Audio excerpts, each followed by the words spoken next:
அடுத்ததாக இந்த மேடைக்கு நான் அழைக்கவிருப்பது நிச்சயமா இன்றைக்கு இந்த நிகழ்வு இவ்வளோ பிரம்மாண்டமா நடக்குது அப்படின்னா அதற்கு முக்கிய காரணம் ஒரு தார்மீக காரணமானது பொறுப்பு எங்களுடைய குருநாதருக்கு அப்படிங்கிறத நாம சொல்லிடலாம். முதல் சமர்ப்பிக்கிறோம் இந்த ஒரு அழகான நிகழ்வு அப்படின்றதையும் நான் சொல்லிடுறேன். எத்தனை அழகான படங்கள். ஃபர்ஸ்ட் அவருடைய ஃபேன்ஸ், அவருக்கான ஒரு ஆடியன்ஸ் தனியாகவே இருக்கும் அப்படின்னு சொல்லலாம். தரமணி ஆகட்டும், தங்க மீன்கள் ஆகட்டும், கற்றது தமிழ் ஆகட்டும்னு இன்று வரைக்கும் நம்ம எல்லாருமே பேரன்பு கொண்டிருக்கக்கூடிய ஒரு இயக்குனர், பேரன்பு கொண்டிருக்கக்கூடிய இயக்குனரின் பேரன்பு கொண்டிருக்கக்கூடிய அசிஸ்டன்ட் டைரக்டராக ஒர்க் பண்ணியிருக்காரு நம்மளுடைய மாரி செல்வராஜ் சார். தருமணி, கற்றது தமிழ், தங்க மீன்கள் திரைப்படத்துல குருநாதர் இயக்குனர் ராம் அவர்களை இந்த தருணத்தில் மேடைக்கு அழைக்கிறோம். அனைவருக்கும் வணக்கம். இந்த ஆகஸ்ட் மாதம் 2024 ஆகஸ்ட் மாதம் தமிழ் சினிமாவுடைய மிக முக்கியமான மாதம் நினைக்கிறேன். ஆகஸ்ட் 2 ஒரு படம் ரிலீஸ் ஆச்சு, ஜமா. பருதி இளவழகன் ஒரு ஃபர்ஸ்ட் ஃபிலிம் டைரக்டர், அவரே நடிச்சிருக்காரு. ஒரு எக்ஸ்ட்ராடனரி நடிப்பு, அந்த வட்டார வழக்கு, அதுவும் ரொம்ப ரூட்ல இருந்து வந்துச்சு. ஆகஸ்ட் 15 நம்ம ரஞ்சித்தோட தங்கலான், தமிழில் முதல் மேஜிக்கல் ரிலீஸ் சினிமா. அந்த ஸ்லாங்கு, அது எழுதப்பட்ட விதம். இப்போ 23 வினோத்ராஜோட கொட்டுக்காளி மதுரை ஸ்லாம், அதே 23 என்னோட மாரி செல்வராஜோட வாழை திருநெல்வேலி ஸ்லாம். இந்த மாதத்தில் ரிலீஸ் ஆகக்கூடிய 4 படமும் வட்டார வழக்கு, முக்கியமான 4 படமும் வட்டார வழக்கு பேசக்கூடிய படமாக இருக்கு. தமிழ் சினிமா இந்திய சினிமாவிலிருந்து ரொம்ப தூரம் விலகி ரொம்ப வேகமாக முன்னேறிட்டு இருக்கிற அடையாளம் தான் அந்த 4 படமும் நான் நம்புகிறேன். இந்த 4 படத்தில் நடித்த நடிகர்கள் எல்லாருமே, அது தங்களால் நடித்த விக்ரம் சார் ஆனாலும் சரி, ஜமால் நடித்த பருதி இளவலன் ஆனாலும் சரி, வாழையில் நடித்த இந்த சிறுவில் ஆனாலும் சரி, கொட்டுக்காலில் நடித்த சூரியன் ஆனாலும் சரி, 4 பேருமே அது நடித்த எல்லா நடிகர்களுமே, வாழையில மட்டும் எல்லாரும் நல்லா நடிக்கல, தங்களான யாரை பார்த்தா நடிச்சிட்டே இருக்காங்க. எப்படின்னே புரியல. ஜமாலுக்கு போனால் ஜமாலையும் நடிக்கிறாங்க. இவங்கெல்லாம் யாரும் கோலம் பார்க்கறதுக்கே வரல, எல்லாரும் அவங்கவுங்க ஊரில் வர இருக்காங்க. ஸோ இது ஒரு மேஜிக்கல் மூமெண்ட் ஆஃப் தமிழ் சினிமானே சொல்லலாம் இந்த ஆகஸ்ட் மாதத்தை. அதில் மாரி செல்வராஜோட வாழை நிற்குது. அதை பாராட்டுவதற்கு கிட்டத்தட்ட வாழை மாநாடு மாதிரி இருந்துச்சு. எனக்கு ஒரு மொத்த இயக்குநர்களும் நிற்பதுங்கிறது மிக மகிழ்ச்சி. என்ன சொல்ல போனால் தமிழ் சினிமாவில் மட்டும்தான் திரும்ப திரும்ப நடக்குதுன்னு நினைக்கிறேன். எந்த இண்டஸ்ட்ரியில் நடக்குதான்னு தெரியல. நைட் 12 மணி வரைக்கும் எல்லா டைரக்டரும் உட்காந்து இன்னொரு டைரக்டர் படத்தை பாராட்டுறதுங்கிற இந்த அபூர்வமான செயல். அதனால நம்ம தமிழ் இண்டஸ்ட்ரியில் இருக்கிறதுல எனக்கு தெரிஞ்சு தமிழ் இலக்கிய உலகத்தை இந்த மாதிரிலாம் பாராட்டிக்குவாங்கன்னு எனக்கு தெரியல. இல்லை மித்த இண்டஸ்ட்ரியில் பாராட்டுறான்னு தெரியல. சினிமாவில் தொடர்ந்து இது நடந்துகிட்டே இருக்கு. ஏன்னா எனக்கு தெரிஞ்சு லைக் ஒரு நல்ல பீரியடில் நம்ம எல்லாரும் இருக்கோம். அதை உருவாக்கி கொடுத்துருக்கிற எல்லாத்துக்குமே நன்றி. அண்ட் மாரி செல்வராஜ், எல்லா டைரக்டர்ட்டையும் ஒன்று கேட்பாங்க, உங்களுடைய முதல் படம் இது, முதல் காதல் இது, நீங்கள் படித்த முதல் புத்தகம் இது, இது எல்லாத்துக்கும் ஒரு முதல் இருக்கும். ஆனால் உங்களுடைய முதல் உதவியாளர் யாருன்னு கேட்கவே மாட்டாங்க. உங்ககிட்ட முதல்ல உங்களை டைரக்டராக நம்பி சேர்ந்த அசிஸ்டன்ட் இருப்பான்ல, நம்ம டைரக்டர் ஆகிறதுக்கு முன்னாடி அப்படி ஒருத்தர் இருந்தார். அவர் பேர் தான் மணி. நான் அப்போ டைரக்டராகவே ஆகலை, நான் ஒரு அசிஸ்டன்ட் டைரக்டர். நான் படம் பண்ணுவேன்னு தெரியாது. எனக்கு தெரிஞ்சு முதல்ல நான் டைரக்டர் ஆகி எனக்கு நம்பிக்கை கொடுத்த அந்த அசிஸ்டன்ட் தான். அவர் பேர் மணி. அவர் கோவில்பட்டி. அண்ட் ஒரு ராவான ஒரு லைஃப் உள்ளவர். அந்த மணி தான் ஒரு நாளைக்கு மாரி செல்வராஜ் என்னை கூப்பிட்டு வந்தார். எனக்கு தெரிஞ்ச மணி ரெக்கமெண்ட் பண்ண ஒரே ஆள் மாரி செல்வராஜ் மட்டும்தான்.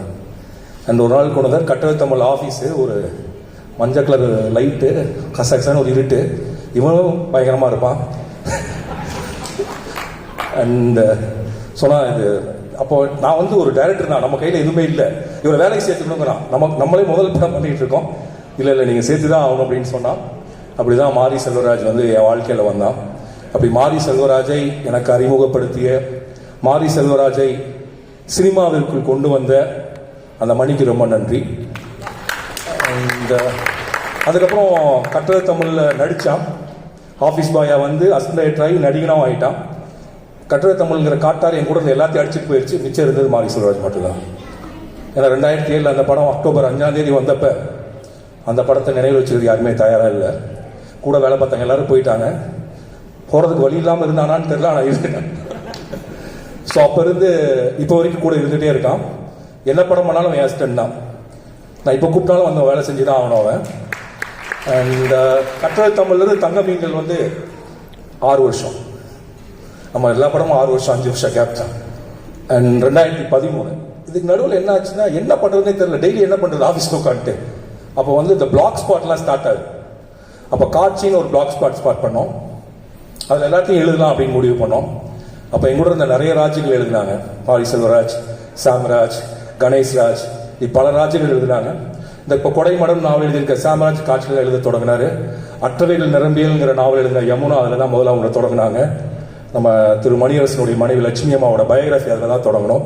மாரி செல்வராஜ் அதில் தான் எழுதி பழக ஆரம்பித்தான். அப்படி எழுதி பழகினால கிடைச்சது தான் திவ்யா.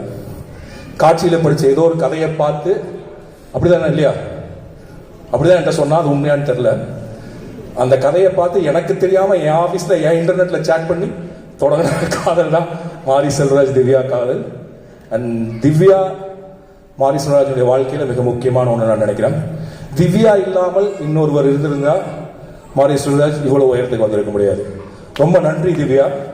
மாரி செல்வராஜை ஒரு மனைவியாக இருந்து பார்க்காமல் மாரி செல்வராஜை எழுத்தாளராகவும் இயக்குனராகவும் பார்த்து அதற்கு பிறகு கணவனாக பார்க்கிற ஒரு மனதிற்கு என்னுடைய நன்றிகள். அண்ட் ஸோ அப்படி காட்சி மூலியமா திவ்யா, அதோட முக்கியம் திவ்யாவோட அம்மாவை நான் பாராட்டணும். ஏன்னா மாரி செல்வராஜ் திவ்யாவை காதலிச்சப்ப மாரி செல்வராஜுக்கு எந்த அறிமுகமும் கிடையாது. ஆனால் அவங்க அம்மா நம்பினாங்க. அவங்களுடைய காதலை அவங்க வீடு அவன் டைரக்டர் ஆகுது முன்னாடியே ஒத்துக்குச்சு. கூட இருந்த சொர்ணா நம்பினா அந்த குடும்பமே அவன் பின்னாடி நின்றுச்சு. இதற்கெல்லாம் பின்னாடி இன்னொருத்தங்க இருக்காங்க. திருநெல்வேலியில் ஸ்ரீவைகுண்டத்துலேருந்து கொஞ்சம் தள்ளி என் சொந்த ஊர்லேருந்து இந்த பக்கம் ஆத்துக்கு இந்த பக்கத்தில் இருக்கக்கூடிய மாரிஸ்வராஜோடைய அண்ணன்கள். அவனை அடிச்சு வளர்த்த பெரிய அண்ணன். ஆக்சுவலாக அதெல்லாம் பயோகிராஃபியில் வரல. அவன் பெரிய அண்ணன் தான் அவனை புத்தகம் படிக்க வச்சான். அவன் பெரிய அண்ணன் தான் அவனுக்கு ஆனந்தவிடன் வாங்கி கொடுத்தான். அதே ஆனந்தவிடன் தான் பின்னாடி அவன் தொடர் எழுத போறான். அப்போ யாருக்குமே தெரியாது. அப்போ இந்த படத்தில் டீச்சராக நடிச்சிருக்க 2வது அண்ணன், அப்புறம் அவனை எப்போதும் நேசிக்கிறவன அக்கா, அப்புறம் அவங்க பின்னாடியே இப்போ பயங்கரமாக நிற்கிறவங்க ஊர். இப்படி ஒருத்தவங்களும் மாரி செல்வராஜனுடைய இந்த இடத்துக்கு மிக முக்கியமாக காரணமாக இருக்காங்க. அதெல்லாம் ஒன்று முக்கியமான என்ன நினைக்கிறேன், அந்த படத்தில் எல்லாரும் அந்த டீச்சர் மீது அந்த ஒரு விடலை பையனுக்கு வந்த அந்த ஒரு பெரும் அன்பை பிரியத்தை திரும்ப திரும்ப சொல்லிட்டே இருந்தாங்க. அரசு பள்ளிகளில் அப்படிப்பட்ட ஆசிரியர்கள் இருப்பதனால்தான் மாரி செல்வராஜால் வர முடியுது. அன்னைக்கு அந்த டீச்சர் அவனை போய் ஒரு கம்ப்ளைண்ட் கொடுத்திருந்தாலோ, அவனை வந்து தவறுதலாக புரிஞ்சிருந்தாலோ அதோட அந்த வாழ்க்கை நின்றுருக்கும். அண்ட் ஸோ அந்த அரசு பள்ளி ஆசிரியர்கள் அங்கே இருக்கக்கூடிய டெமோக்ரஸி எனக்கு புரியவே இல்லை. எனக்கு இன்னைக்கு கூட ஒரு ஸ்கூலில் போய் அது பெரிய பிரச்சனை ஆகிடும்னு நினைக்கிறேன். அப்போ எவ்வளோ, ஏன்னா எல்லார் வாழ்க்கையிலும் ஒரு ஆசிரியரும் இருந்துகிட்டே இருக்காங்க. ஸோ மாரி செல்வராஜனுடைய வாழ்க்கையில் அந்த ஆசிரியின் மீது அப்படி சொல்லக்கூடாது நினைக்கிறேன். அந்த கதாபாத்திரத்தினுடைய வாழ்க்கையில் அந்த ஆசிரியின் மீது பிரியம் வரலைன்னா ஒருவேளை அந்த லாரி கீழே இறந்து போன அந்த 19 பேர்ல மாரி செல்வராஜ் இருந்திருக்கலாம். ஸோ ஒரு ஆசிரியை ஒரு மாணவன் மீது கொண்ட அக்கறை, ஒரு அரசு பள்ளி ஒரு நடனத்திற்கும் கலை நிகழ்ச்சிகளுக்கும் கொடுக்கக்கூடிய ஒரு அக்கறை, ஒரு படிப்பு கொடுக்கக்கூடிய அக்கறை, ஒரு படிக்கக்கூடிய மாணவனை அவனை வந்து போட்டணும்னு நினைக்கிறது. அதை விட முக்கியமாக அதில் ஒரு டீச்சர் கேட்பாங்க, என்னடா அவன் கழுத்து வலிக்குதா வாழையை சுமந்துன்னு. இது வரைக்கும் தமிழ் சினிமாவில் டீச்சர்னா கோவமா திட்டுறவங்களா இருக்கிறப்ப வாழையில் வரக்கூடிய எல்லா டீச்சர்ஸுமே ரொம்ப அன்பாகவும் கனிவாகவும் இருக்காங்க. அது குறிப்பாக அந்த டீச்சர் பேசினது வந்து ஒரு டீச்சர் வந்து தன்னுடைய மாணவர்களை வாழை சுமக்க வைக்கிறாங்களே அவங்களுடைய கவலை இருக்குல்ல. ஸோ ஏதோ ஒரு விதத்தில் பள்ளிக்கூடமும் அரசு பள்ளிக்கூடம் வந்து இப்படிப்பட்ட நிறைய மாணவர்கள் பின்னாடி நின்றுருக்குங்கிறது இந்த படம் சொல்லுது. ஸோ காட்சியில் எழுதியாச்சு, இதாகிடுச்சு. இப்போ அதை வந்து கிட்டத்தட்ட ஒரு 20 கதை கிட்ட எழுதிட்டான்னு நினைக்கிறேன்ல. 20 கதை எழுதிட்டான். அவனுடைய மிகப்பெரிய வாசகராக வண்ணதாசன் மாறிட்டார். அப்போ வந்து இதை புத்தகமாக போடலாம் அப்படின்னு அப்போ நான் திருவண்ணாமலையில் இருக்கக்கூடிய பவாசனத்துறை சைலஜா அக்கா அப்படி கேட்டப்போ அவங்க வம்சியில் வந்து தாமிரபரணியில் கொல்லப்படாதவர்கள்ங்கிற அந்த முதல் தொகுப்பு வருது. அண்ட் அதுக்கப்புறம் குறிப்பாக நான் ஒருத்தர் நன்றி சொல்லணும், ரா கண்ணன் ஆனந்தவனோட எடிட்டராக இருக்கார். அப்போ 2006 நினைக்கிறேன். நான் அப்போ போயிட்டு நான் சொல்கிறேன், இந்த மாதிரி வட்டியும் முதல்ல முடிய போகுது, ராஜபுரனோட வட்டியும் முதல்ல முடிய போகுது, மாரி செல்வராஜுக்கு ஒரு தொடர் கொடுங்க, அவன் வாழ்க்கையில் சொல்வதற்கான ஒரு கதைகள் இருக்கு அப்படிங்கிறப்போ ஒரு 15 நிமிஷம் தான் டைம் எடுத்தால் எழுதட்டும்னு சொல்லிட்டாரு. அன்னைக்கு கண்ணன் எடுத்த முடிவும் அதற்கு ஆனந்தவிடன் கொடுத்த உற்சாகமும் அந்த மறக்கவே நினைக்கிறேன் ஆனந்தவிடனில் கொண்டு வந்து எந்த அண்ணன் படுறான்னு அடிச்சு ஆனந்தவிடன் வாங்கி கொடுத்தானோ அதே ஆனந்தவிடனில் மாரி செல்வராஜ் மறக்கவே நினைக்கிறேன் எழுத தொடங்கினா. அதில் எழுதிய பல விஷயங்கள் இந்த கதைக்குள்ள இருக்கு. அந்த பசியோட ஒரு நாள் முழுக்க அலைந்த அந்த சிறுவன் அந்த கதையிலிருந்து தான் வர்றான். ஸோ இந்த இப்படி உருவான இந்த கதையை இவன் கிட்டத்தட்ட எழுதின முதல் ஸ்கிரிப்ட் இது நான் நினைக்கிறேன். வாழை நான் பண்ண வேண்டாம்னு சொன்னேன். முதல் படமாக இதை பண்ணியிருந்தானா எனக்கு கற்ற தமிழ் எடுத்து என்ன ஆச்சோ அதே தான் அவனுக்கு அதை ஆயிடும். ஸோ நான் மாரி செல்வராஜ் வந்து எப்படி ஜெயிக்கும்னு நினச்சேன்னா, வணிக ரீதியாக பெரும் பெரும் கதாநாயகர்களை உருவாக்கி ஒரு தயாரிப்பு நிறுவனத்தை உருவாக்கி அப்படி ஜெயிக்கணும்னு நினச்சா அது இன்னைக்கு நடந்திருக்குன்னு நினைக்கிறேன். நான் என்னுடைய உதவி இயக்குநர்கள் நினைக்கிற எல்லாத்தையும் சொல்றது என்னன்னா, பெரிதிலும் பெரிது கேள், இதை தான் நான் மாரி செல்வராஜ் திரும்ப திரும்ப சொல்லிட்டே இருப்பேன். அது கேட்பதற்கான எல்லா உரிமையும் அவனுக்கு இருக்கு, கேட்பதற்கான வாழ்க்கை இருக்கு, அதை கேட்டாக வேண்டிய கட்டாயம் இந்த சமூகத்துக்கு இருக்கு. அதனால மாரி செல்வராஜ் இன்னும் பெருசா கேட்கணும், பெருசா கேட்டுட்டே இருக்கணும்னு நான் நினைக்கிறேன். அண்ட் இப்படி எழுதின அந்த 2006 எழுதப்பட்ட இந்த மறக்கவே நினைக்கிறேன் இன்னைக்கு வாழையா மாறி அதில் இருந்தக்கூடிய ஒரு பீஸ் ஆஃப் லைஃப் இன்னைக்கு சினிமாவுக்கு வருதுன்னா அது பிரதீப் சார் இல்லாமல் இல்லைன்னு நினைக்கிறேன் நான். பிரதீப் சார் ப்ளீஸ் மேடைக்கு வாங்க, should come to the stage, நீங்க வரணும். And Naran please. ஏன்னா செல்வம் வந்து இந்த கதையை பண்ணலான்னு சொன்னப்ப நான் நரனுக்கு தான் சொன்னேன், நரன் இந்த கதை நல்லா இருக்கும் நீங்க கேளுங்கன்னு. இப்போ பிரதீப் சார் கதை கேட்டாரு, கேட்டு உடனே பண்றேனார். ஒருவேளை அன்னைக்கு டிஸ்னி ஹாட் ஸ்டார் வாழையை தயாரிப்பதற்கு சம்மதிக்கவில்லை எனில் வாழை உருவாக இன்னொரு 5 வருஷம் கூட ஆயிருக்கலாம். ஸோ மிகப்பெரிய வாழ்த்துக்கள் சார். டிஸ்னி ஹாட் ஸ்டார்ல இருந்து வாழை மாதிரி ஒரு படத்தை நிச்சயமா சமூகம் எதிர்பார்த்திருக்க மாட்டாங்க. அப்படிப்பட்ட மாற்றத்தை கொடுத்தது லயலா காலேஜும் எங்க டைரக்டர்னு சொன்னீங்க பாருங்க, அது ரொம்ப நன்றி. அண்ட் அப்புறம் இந்த படத்துல மாரி செல்வராஜ் மட்டும் இல்ல, தேனி ஈஸ்வர், எனக்கு சௌபான் அறிமுகப்படுத்தின தேனி ஈஸ்வர், ப்ளீஸ் வாங்க தேனி ஈஸ்வர், என்னுடைய தரமணி, பேரன்பு, கற்றது தமிழ் என்னுடைய படத்தினுடைய வாழ்த்து முதல் இன்விடேஷனுக்கு போட்டோ எடுத்த ஸ்டில் போட்டோகிராஃபர், நான் டைரக்டர் ஆகிறதுக்கு முன்னாடி எனக்கு பிடித்த ஒரு நண்பர். அண்ட் இவர் மட்டும் இல்லை, குமார் கங்கப்பன் தங்க மீன்களில் உதவி கலை இயக்குனர், நடிகர், அப்புறம் தரமணியில் பேரன்புல கலை இயக்குனர் அவன் இருக்கான். சூரிய பிரதமன் வரலன்னு நினைக்கிறேன், இந்த படத்தோட எடிட்டர், அவனுடைய ஹஸ்பண்ட் தான். அண்ட் செல்வம் நீங்க வா. கிட்டத்தட்ட எனக்கு எப்படி இருக்குன்னா, இது வந்து நான் ஏதோ ப்ரொடியூஸ் பண்ண மாதிரி இருக்கு எனக்கு. ஏன்னா எனக்கு தெரிஞ்ச எல்லாரும் இதில் இருக்காங்க, நான் ரொம்ப பழகின எல்லாருமே இருக்காங்க. அண்ட் இது என்னுடைய கேரியரில் நான் மறக்க முடியாத ஒரு நாள். நான் இந்த படத்தை பாராட்ட முடியாதுன்னு நான் நினைக்கிறேன். ஏன்னா எனக்கு ரொம்ப சங்கோச்சமாக இருக்குது. நான் வந்து இதான் எக்ஸ்ட்ராடினரி படம், நான் எப்படி சொல்கிறதுன்னு தெரியல. அது இந்திய சினிமாவின் அடையாளமாக இருக்கக்கூடிய, குழந்தை மாதிரி பேசக்கூடிய, எனக்கு மிகவும் பிடித்த இயக்குனர் பாரதி ராஜாவும், இந்திய சினிமாவின் அடையாளமாக இருக்கக்கூடிய ரொம்ப தத்துவார்த்தமாக பேசக்கூடிய மணிரத்னமும் பாராட்டிய பிறகு வாழையை பற்றி பாராட்டுறது மிச்சமும் எதுவும் இல்லைன்னு நான் நினைக்கிறேன். அண்ட் எப்படி என்னால் பாராட்டுறதுக்கு என்ன சங்கோச்சமாக இருக்குன்னா, எப்படி நானே சொல்றது ஒன்று, பாராட்டலைன்னா அது தப்பாயிடுமான்னு ஒன்று, இப்படிப்பட்ட ஒரு தர்ம சங்கடமான நிலையில தான் எப்போதுமே நான் இருக்கிறேன். என்னுடைய எல்லா படம் ரிலீஸ் ஆனாலும் இவன்கிட்ட பேசுறாங்களோ இல்லையோ, இண்டஸ்ட்ரியில் இருக்கிற எனக்கு ஃபோன் பண்ணுவாங்க. ஃபோன் பண்ணி அந்த படம் ஏன் நல்ல படம் அப்படிங்கிற கேள்வியே என்கிட்ட கேட்டே இருப்பாங்க. எனக்கு அப்போ தெரியும், அப்போ ஜெயிச்சுட்டே இருக்கான், ஜெயிக்க ஆரம்பிச்சுட்டான். இன்னைக்கு எவ்வளோ கலெக்ஷன் இவன்கிட்ட சொல்றாங்களோ எனக்கு சொல்லுவாங்க. எனக்கு எப்படியும் படம் ரிலீஸ் ஆச்சுன்னா ஒரு 10 ஃபோன் வந்துடும். அது என்னுடைய நெருங்கிய நண்பர்கள், இண்டஸ்ட்ரியில் இருக்கவங்க, ஊரில் இருக்கவங்க எல்லாருமே. ஸோ ஏன்னா மாரி செல்வராஜனுடைய வெற்றியும் தோல்வியும் என்னுடைய வெற்றி தோல்வியாக நினைக்கக்கூடிய நிறைய பேர் இருக்காங்க. ஸோ மாரி செல்வராஜ், நீ வெல்வது எனக்கு மிகப்பெரிய சந்தோஷம். வெல்வதுன்னா நான் என்ன சொல்றேன்னா, பெரிய பணம் அப்படி மட்டும் இல்லை, நினைச்சதை நினைச்ச மாதிரி தைரியமா உரத்து, ஊர் என்ன சொன்னாலும் அதை பத்தி கவலை இல்லைன்னு ஒரு குரல் ஒலிக்குது இல்லை, அதான் உன் குரல். அந்த குரல் ஒலித்து கொண்டே இருக்கட்டும். இதுக்கெல்லாம் அப்புறம் ஒருத்தர் மிக முக்கியமாக நன்றி சொல்லணும். ப்ளீஸ் ரஞ்சித் வாங்க. நீலம் பண்பாட்டு மையம், நீலம் தயாரிப்பு நிறுவனம், எனக்கு மிகவும் பிடித்த, நான் மிகவும் நேசிக்கிற ரஞ்சித். ஏன்னா மாரி செல்வராஜ் வந்து பரியேறும் பெருமாள் ஸ்கிரிப்ட் பண்ணோன்னா நான் ரஞ்சித் தான் ஃபோன் பண்ணேன். ரஞ்சித் இப்படி ஒருத்தங்க இருக்காங்க, நீங்க கதை கொஞ்சம் கேளுங்கன்னு. அப்போ ரஞ்சித் அப்போ ப்ரொடக்ஷன் கம்பெனி ஆரம்பிக்கிறதா இல்லை, நான் சொன்னேன் ஒரு கம்பெனி ஆரம்பிச்சு படத்தை ஆரம்பிங்க அப்படின்னு சொன்னேன். அப்போ ரஞ்சித் அன்னைக்கு தொடங்கினதான் நீலம் தயாரிப்பு நிறுவனம். முதல் படம் பரியேறும் பெருமாள். அன்னைக்கு தொடங்கிய ரஞ்சித் அந்த ஓட்டத்தை தொடர்ந்து ரைட்டு எத்தனை படங்கள். அண்ட் உங்களுடைய நீலம் தயாரிப்பு நிறுவனம் கொடுக்கக்கூடிய அந்த வகைமையான படங்களுக்கு மிக்க நன்றி ரஞ்சித். நீங்க இல்லாமல் மாரி செல்வராஜனுடைய பயணம் இந்த இடத்த வந்து சேர்ந்திருக்காது. அண்ட் நீங்க 2 பேரும் இணைந்து இன்னும் மென்மேல் இப்போ அடுத்தது இது பண்ணிட்டு இருக்கீங்க பைசன். இன்னும் நீங்க 2 பேரும் தொடர்ந்து நிறைய விஷயங்கள் செய்யணும். எப்படி நீலம் தயாரிப்பு நிறுவனம் நிறைய படங்களை உலகத்துக்கு கொடுத்துட்டு இருக்கோம், அதே மாதிரி நவி ஸ்டுடியோஸ் நிறைய படங்களை கொடுக்கணும். And Divya, please come to the stage. Divya தான் அதனுடைய மொத்த கதாநாயகி. அண்ட் உங்களுக்குலாம் குறிப்பு, திவ்யாவும் ஒரு டீச்சர். கடைசியில் செல்வம் கல்யாணம் பண்ணது ஒரு டீச்சர் தான். அண்ட் இவர்கள் ஏன் இவங்களெல்லாம் சொன்னா, இவங்க இல்லாம இந்த வாழை இல்லை. இங்க இருக்கக்கூடிய ஒவ்வொருவரும் வாழையினுடைய பின்னாடி இருக்காங்க.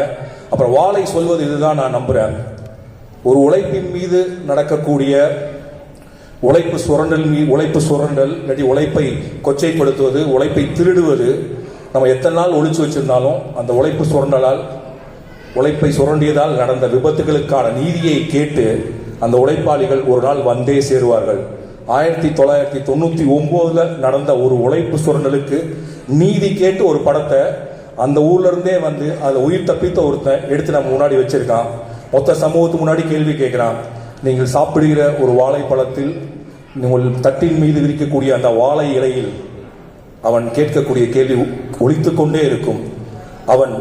அவன் ஊரில் இறந்து போன அந்த 19 பேர்த்துக்கும் தமிழ்நாட்டை இரங்கற்பா பாட சொல்கிறான். அவன்தான் கலைஞர், அவன்தான் மாரி செல்வராஜ். நன்றி.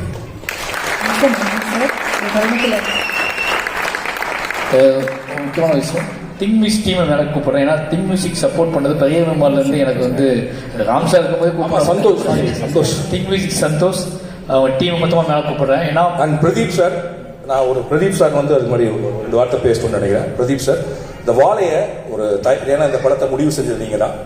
எப்படி அந்த தைரியம் உங்களுக்கு வந்துச்சு? இந்த உலகத்துக்கு சொன்ன எப்படி முடிவு பண்ணி?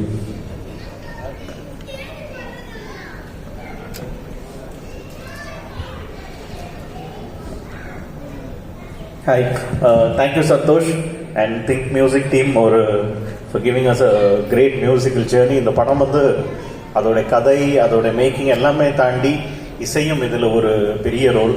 அதுக்கு Santhosh and Think Music team played a major role. Thank you so much. Audio label நம்மளை எமோஷனலாக பார்க்கறதுக்குள்ள ஒரு டைரக்டரை உண்மையிலே பெரிய பெருமாளில் கர்ணனில் அப்புறம் இப்போ வாழைலாம் நான் எப்படி விற்க போகிறேன் அப்படின்னு யோசிச்சுட்டு இருந்தேன். இப்போ வரைக்கும் சந்தோஷ் எனக்கு திங்க் சந்தோஷ் பார்த்த ஒர்க்குன்னு ஒன்று எனக்கு தெரியும், என்னோட மனசாட்சிக்கு தெரியும். அவர் எனக்காக எவ்வளோ வேலை பார்த்துட்டு இருக்காரு, எவ்வளோ வேலை பார்த்துருக்காருன்னு தெரியும். நிச்சயமாக சந்தோஷ் எனக்கு வந்து சொல்ல முடியாது, ஒரு மிகப்பெரிய சப்போர்ட்டாக வந்துகிட்டே இருக்காரு. யோசிச்சு பாருங்க, ஒரு லேபிள், ஒரு மியூசிக் லேபிள்கிட்ட ஒருத்தர் வந்து மிட் நைட்டில் பேச முடியுமா? இந்த ஒரு 10 நாளில் நான் மிட் நைட்டில் அதிகமாக ஃபோன் பேசின ஆள் வந்து திங் மியூசிக் சந்தோஷ் தான். இப்போ சார் ரஞ்சித் என்ன சொன்னார்ல, இவ்வளோ பேர் படம் பார்க்க வச்சிட்டியா அப்படின்ட்டு, அதில் பாதியே அவ பார்க்க வச்சாரு. ஓகேங்களா? இவ்வளோ பற்றி பார்க்க வச்சதுல பாதியே யோசிச்சு பார்த்தீங்கன்னா எவ்வளோ மியூசிக் தேட்டர் வந்துட்டு போனாங்க. எல்லா மியூசிக் தேட்டரையும் படம் பார்க்க வச்சு இப்போ படம் வந்திருக்கு, இந்த படத்தை பாருங்கன்னு பார்க்க வச்சது திங் மியூசிக் சந்தோஷ் தான். இதில் பாதி பேர் வராமல் இருக்காங்க, அவங்கள்ட்ட போகப்பட்டுருக்காரு ஏன் பார்க்க வரணும்னு சொல்லிட்டு. அதே மாதிரி ஹாட் ஸ்டார் அவங்களும் பாதி பேர் படம் பார்க்க வச்சாங்க. ஆனால் நான் ஃபுல்லாக பார்க்க வைக்கலானே, நான் மொக்க பிள்ளை அலைஞ்சிட்டு இருக்கேன்னு படம். அதாவது சந்தோஷ்க்கு ரொம்ப நன்றி சொல்லணும். ஏன்னா நேற்று மிட் நைட் கூட நான் அவருக்கு தான் கால் பண்ணி பேசிட்டு இருந்தேன். ரொம்ப நன்றி சந்தோஷ். திங் மியூசிக் டீமுக்கு ரொம்ப நன்றி. எனக்காகவே அவன் பர்சனலாக உழைக்கிறாங்க, அவனுக்கு எவ்வளோ நன்றி சொன்னாலும் பத்தாது. இந்த நேரத்தில் எல்லாத்துக்குமே நன்றி. யாராவது மிஸ் பண்ணியிருந்தா ரொம்ப சாரி. எல்லாத்துக்குமே ரொம்ப நன்றி. Thank you sir, thank you Ram sir. அந்த தருணத்தில் தயாரிப்பாளர் திவ்யா மாரி செல்வராஜ் அவர்களை சில வார்த்தைகள் பேசும்படி கேட்டுக்கொள்கிறேன்.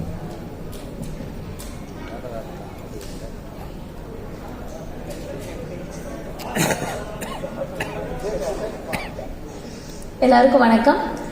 எல்லாருக்குமே இந்த படத்தில் அவங்களுக்கான நெருக்கத்தை பற்றி சொல்லிட்டு இருந்தாங்க. எனக்கு இந்த படம் கூடுதல் நெருக்கமான ஒரு விஷயம். ஏன்னா நானும் மாரியும் காதலிக்க ஆரம்பித்த இந்த 14 வருடங்களில் மாரி அடிக்கடி சொல்லி வருத்தப்பட்ட வழி நிறைந்த வாழ்க்கை இந்த வாழை தான். ஸோ இந்த படத்தை நான் பார்க்கும்போதெல்லாம் நான் மிஸ் பண்ண மாரியோட சைல்ட்ஹுட்டை ஏதோ எனக்காகவே ரீக்ரியேட் பண்ண மாதிரி நான் அதை பார்த்துட்டு இருக்கேன்.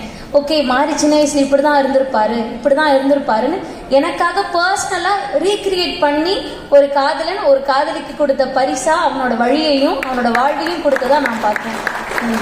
எல்லாருமே அவசியம் 23ஆம் தேதி படம் பாருங்க. என்னோட சினிமா குடும்பம் இதுதான். என்னோட சினிமாவில் நான் சம்பாதிச்சது அப்படின்னா இதுதான். என்னோட ஒரிஜினல் குடும்பம் அங்கே இருக்கு. இந்த நேரத்தில் அவங்க ரஞ்சித் அண்ணன்கிட்டயும் ராம் சார் கூடயும் எங்கள் அம்மா அப்பா எனக்குன்னு ஆசைப்படுறேன். ஏன்னா அவங்க மொத்தமாக இருந்தது இல்லை, எங்கள் அம்மா அப்பா அக்கா அண்ணன் எல்லாத்தையுமே கூப்பிடுறேன். ஏன்னா இதுதான் என் உலகம். இது ரெண்டுக்கும் நான் வந்து இந்த 2 உலகத்துக்கும் உண்மையாக இருந்தாலே போதும்னு நினைக்கிறேன். இந்த 2க்கும் நான் முடிஞ்ச அளவுக்கு உண்மையாக இருக்க ட்ரை பண்ணுறேன். செல்வராஜ் அவர்களுடைய குடும்பத்தினரை மேடைக்கு அழைக்கிறோம்.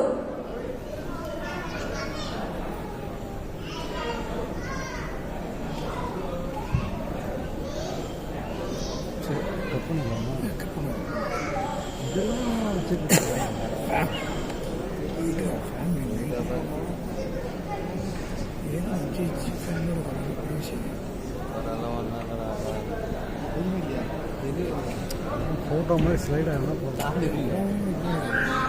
இருக்குது 59 நிமிஷம். இயக்குனர் மாரி செல்வராஜ் அவர்களுடைய குடும்பத்தினர் மேடையில் வாழை திரைப்படத்தின் ஆகஸ்ட் 23ஆம் தேதி ஆட்டோபயோகிராஃபியை நம்ம எல்லாரும் பார்க்க காத்திருக்கோம். அவருக்கு இவ்வளோ சப்போர்ட்டையும் உறுதுணையாக இருந்த ஆதரவையும் ஆறுதலையும் கொடுத்த அத்தனை பேருக்கும் ஒரு மிகப்பெரிய கைத்தட்டல் நம்ம இங்கே இருக்கிறவங்க எல்லாருமே இந்த படைப்பிற்காக கொடுத்துடலாம். Thank you so much.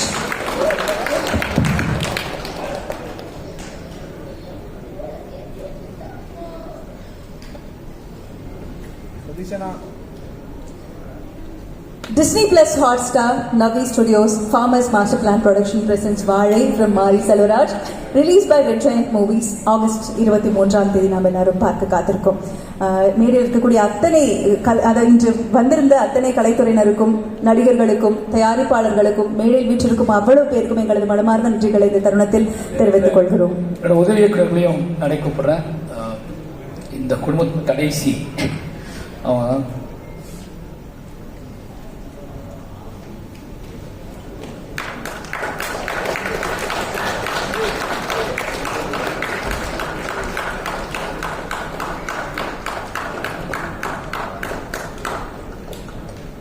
நான் ஏன் அம்மா அப்பா கூப்பிட்டு பேச வைக்கல அப்படின்னா அவங்களால பேச முடியாது, எனக்கு தெரியும் நல்லாவே.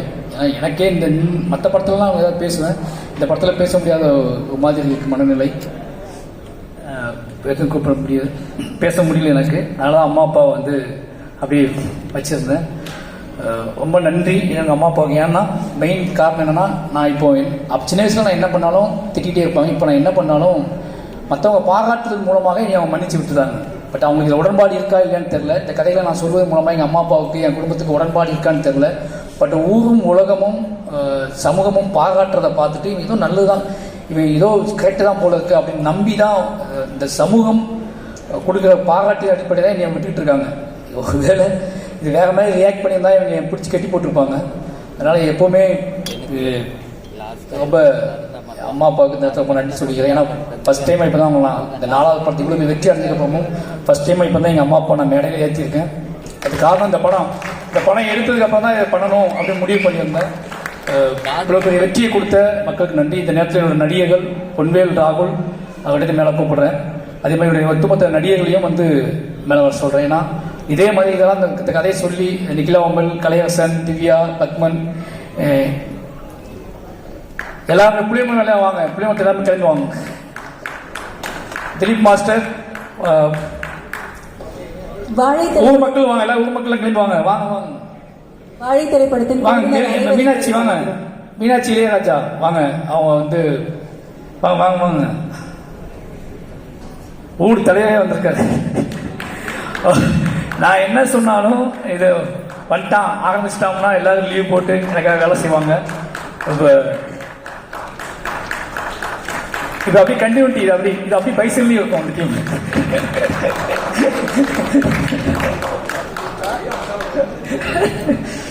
எல்லாரும்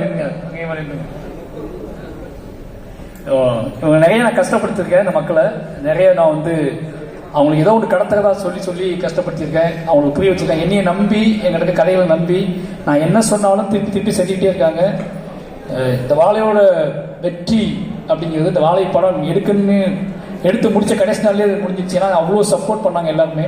நல்லா தெரியும். ஒரு முக்கியமான விஷயம் என்ன அப்படின்னா, இந்த கதையை சூஸ் பண்ணும்போது இந்த கதையை வந்து 30 வருஷமா நடத்த ஒரு துயரம், அந்த துயரத்தை நான் ரீக்ரியேட் பண்ண போகிறோம். அந்த துயரத்துக்குள்ள சில ஆட்களை அடாப்ட் பண்ண போகிறோம். அந்த ஆட்களில் அந்த துயரத்தில் சம்மந்தப்பட்ட இது நிறைய பேர் இந்த கதையில் ஒரிஜினலாக சம்மந்தப்பட்ட ஆட்களே இருக்காங்க. அவங்க மறக்கணும்னு நினைக்கிற விஷயத்த நான் திருப்பி போய் அவங்கள்ட்ட போய் நின்று ஞாபகப்படுத்தி நீங்கள் அன்னைக்கு எப்படி நடந்துச்சு அதை தான் நம்ம திரும்பி பண்ணப்போன்னு சொல்லும் போது அவங்களுக்கு பெரிய ஷாக் இருந்துச்சு. அது பண்ணணுமா வேண்டாமா அப்படிங்கிற ஒரு கேள்வி இருந்துச்சு. நான் திருப்பி மெனக்கிட்டு அவங்களுக்கு சொல்லி எனக்கு இதான் படம் இதான் கதை அதை தான் திருப்பி எடுக்க போகிறேன்னு சொல்லும் போது அவங்களுக்குலாம் ரொம்ப அதிர்ச்சி இருந்துச்சு. இது எப்படி படமாக எடுப்பாங்கன்னு சொல்லிட்டு அப்புறம் நம்பி மிகப்பெரிய உழைப்பை போட்டாங்க. ஏன்னா நான் ஒரு கிரியேட்டராக ஒரு ரைட்டராக ஒரு பழைய விஷயத்தை நோக்கி என்னோட கிராஃப்டில் என்னோட மைண்ட் செட்டில் போகிறது வேற விஷயம். அவங்க எல்லாத்தையும் மறந்துட்டு வேற வாழ்க்கைக்கு போயிட்டாங்க. அவங்கள திருப்பி கட்டாயப்படுத்தி அதே வாழ்க்கைக்கு கொண்டு வந்து அந்த வாழ்க்கையை திருப்பி வாழ வச்சு இதெல்லாம் பண்ணாதான் கரெக்டாக வரும் அப்படின்னு சொல்லி அவங்க அடிக்க வச்சேன். பயந்துக்கிட்டே இருந்தேன். ஏன்னா திருப்பி அதே மாதிரி எதெல்லாம் நாங்கள் பார்த்து பயந்தோமோ 30 வருஷத்துக்கு முன்னாடி அந்த பயத்தெல்லாம் சினிமாவை எடுக்கிறதுக்காக திருப்பி அதையே பண்ண சொன்னேன். அவங்க எனக்காக என்னையை நம்பி மட்டுமே பண்ணாங்க. சொன்னார்ல அந்த லாரி மேலே டாப்பில் உட்காந்து போகிறதுக்கு நீ முடியாத காரியம். நான் போசன உடனே எல்லாரும் ஏறி மேலே உட்காந்துருந்தாங்க. நிறைய ஷாட் எடுத்தோம், லாங் ரோட்டில் போய்கிட்டே எடுத்தோம். ரோட்டில் 50 பேர் மேலே டாப்பில் லோடுக்கு மேலே உட்காந்துட்டு இருக்காங்க. அவ்வளோ பயம் இருந்தால் கூட அவங்க எல்லாருமே எனக்காக பண்ண விஷயத்த பார்த்தீங்கன்னா எதுவுமே தப்பு நடக்காது அப்படின்னு பிலீவ் பண்ணேன். இப்போ வரைக்கும் நான் வந்து சந்தோஷப்பட்ட விஷயம் என்னன்னா, இந்த வாழையில நான் இந்த பயமே வந்து இதை எடுப்பான்னு இல்லை, இதை எடுத்து முடிக்கிற வரைக்கும் என் மக்களுக்கு எதுவுமே ஆகிடக்கூடாது அப்படிங்கிற பயம் மட்டும் தான் எனக்கு இருந்துகிட்டே இருந்துச்சு இந்த படத்தை. ஏன்னா அந்த பயம் உச்சக்கட்ட பயமா இருந்துச்சு எனக்கு, ஏதாவது ஆயிடுமோ அப்படிங்கிற பயம் இருந்துகிட்டே இருந்துச்சு. அப்படி எதுவுமே ஆகாமல் வந்ததுக்காக இயற்கைக்கு நன்றி சொல்றேன். ஏன்னா இயற்கை எங்கள் வேதனையை புரிந்து கொண்டது, இயற்கை எங்களோட வலியை புரிந்து கொண்டது. அதனால தான் ஏன்னா ரொம்ப ரிஸ்கான ஷாட்லாம் எடுத்தேன், ரொம்ப ரிஸ்கான மூமெண்ட்லாம் பண்ண சொன்னேன், ரொம்ப ரிஸ்கான சில விஷயங்கள் ரொம்ப இஷ்டப்படி எடுத்தேன்.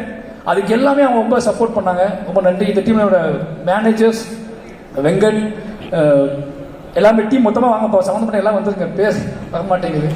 ஏன்னா இவங்க எல்லாருமே இந்த வாழை ஏன் எல்லாத்தையும் கூப்பிடுறேன் அப்படின்னா, ரொம்ப சின்ன படமா நினைச்சு ஸ்டார்ட் பண்ணும்போது சார் இது பெரிய படம் சார், இது பெரிய படம் சார்னு சொல்லி ஃபர்ஸ்ட் நாள் வந்து வெங்கட்லாம் வந்து இது பெரிய படம் சார். ஏன்னா எல்லாருமே நீங்க என்ன சார் சின்ன படம், நீங்க எடுத்தாலே பெரிய படம் தான் சார்னு சொன்னது கூட இவங்க தான். நாளை சின்ன படம் தானடா அப்படின்னு சொல்லுவேன். இல்லை நீங்க எடுத்தாலே அது பெரிய படம் தான் அப்படின்னு சொல்லி என் கூட சப்போர்ட் பண்ண எல்லா என்னோட மொத்த டீமுக்கும் நன்றி. ஹாட் ஸ்டார் மொத்த டீமுக்குமே நன்றி. சதீஷ் பிஆர்ஓ டீம் எல்லாமே ரொம்ப சப்போர்ட் பண்ணீங்க. வாழை நிச்சயமா இவங்க அத்தனை பேரோட உண்மைதான் வாழை. இவங்க எல்லாரும் என் மேல வச்சுக்க பிரியமும், நான் இவங்க மேல வச்சுக்க பிரியமும் தான் வாழை படத்தோட மையம். அதான் சொல்றேன், இந்த மக்களுக்கும் எனக்குமான ஒரு வாழ்க்கை. அதை நான் மட்டும் பிரித்து வெளியே வந்து திருப்பி வெளியே வந்து நான் உங்களுக்கு கற்றுக்கிட்டு திருப்பி அங்கே போய் அதை எடுத்திருக்கேன். நிச்சயமா இந்த படம் வந்து என்ன சொல்றது, என் ஊருக்கும் என் மண்ணுக்கும் என் மக்களுக்கும் அவங்களோட வாழ்க்கையோட வலிக்கும் ஒரு பெரிய மோட்டிவேஷனலாக இருக்கும். இந்த 2 பசங்க நடிச்சிட்டாங்கன்னு இருக்குல்ல, எனக்கு பெரிய சந்தோஷம்னா இந்த பக்கம் இருக்கணும் புளியங்குளத்துக்காக, இந்த பக்கம் இருக்கணும் புளியங்குளத்துக்காக. இதுக்கு இடையில தான் இண்டஸ்ட்ரி நின்று போச்சு. இப்போ ஒரு தமிழ் சினிமா உள்ள இவ்வளோ இயக்குநர்களும், மகத்தான இயக்குநர்களும், பெரிய இயக்குநர்களும் இந்த பக்கம் நானுக்கே, இன்னொரு பக்கம் அவன் பொன்வேல் இருக்கிறான். நாங்கள் 2 பேரும் புளியங்குளத்துக்கு அப்படிங்கிற ஊர்ல இருந்து வந்தவங்க 2 பேருமே. எங்கள் 2 பேருக்கு நடுவில் மொத்த இண்டஸ்ட்ரி நின்று பேசிட்டு போனது அந்த மைண்ட் செட் தான் ஓடிட்டே இருந்துச்சு. தமிழ் சினிமாவுக்கு ரொம்ப நன்றி. நீங்கள் வாழையை புரிஞ்சுக்கிட்டதுக்கும், வாழையை நீங்கள் எனக்காக வந்து பேசுனதுக்கும், அத்தனை இயக்குநர்களுக்கும் நான் தனித்தனியாக சொல்ல விரும்பல. எனக்கு எல்லாருமே வாழை பார்த்து நான் பேச வந்ததுக்கு நான் வீடியோ கொடுத்ததுன்னு சொல்லி அவ்வளவுமே எனக்கு உதவி பண்ணாங்க. மொத்த இயக்குநர்களுக்கும், மொத்த திரைக்கலைஞர்களுக்கும், மொத்த மீடியாவுக்கும் எங்கள் டீம் சார்பாக நன்றி சொல்லிக்கிறோம். எல்லோருக்கும் நன்றி. நன்றி. மிக நிறைவான ஒரு மேடையாக வாழை இந்த ப்ரீ ரிலீஸ் ஈவெண்ட் இருந்திருக்குங்கிறதுல மாற்று கருத்து இல்லை. இந்த அழகான மேடையில இவ்வளவு மக்கள் ஆறுதலோடையும் ஆதரவோடையும் இருக்கும் தருணத்துல ஒரு சாஃப்ட் பெர்ஃபார்மன்ஸ், ஒரு நிகழ்ச்சி நல்லா இருக்குமே அப்படிங்கிறதுனால ஒரு அழகான பாடல் தற்பொழுது எல்லாரும் மேடையில் வீற்றிருக்கக்கூடிய தருணத்துல முதல்ல நம்ம ஒரு போட்டோஸ், அதுக்கப்புறமா ஒரு பாடல்.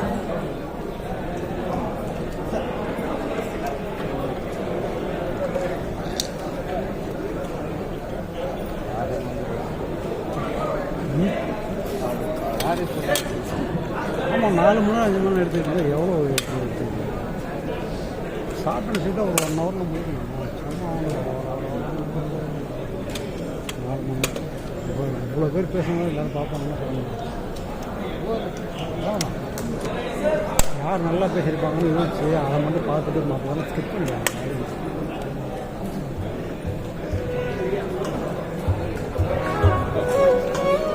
தென்கிழக்கு